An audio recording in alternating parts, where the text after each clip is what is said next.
ஈழத்திருநாட்டின் தொன்மை வாய்ந்த கோயில்களில் நல்லூர் கந்தசாமி கோயிலும் ஒன்றாகும்.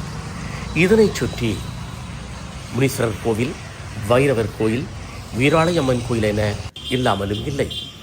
இது அரசடி சந்தையில் அமைந்த திருக்கோவில்.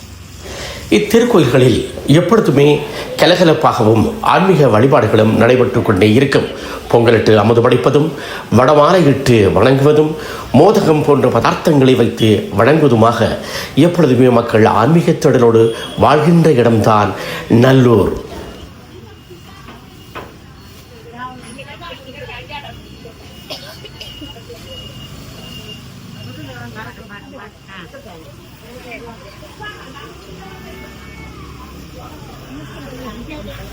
சுமார் இவ்விடத்திலிருந்து 6 மைல் சுற்றளவுக்கு மதுபான கடைகளோ அல்லது மாமிச வகைகளையோ விற்பதனை அங்கு வாடும் மக்கள் தடை செய்திருப்பது குறிப்பிடத்தக்கதாகும்.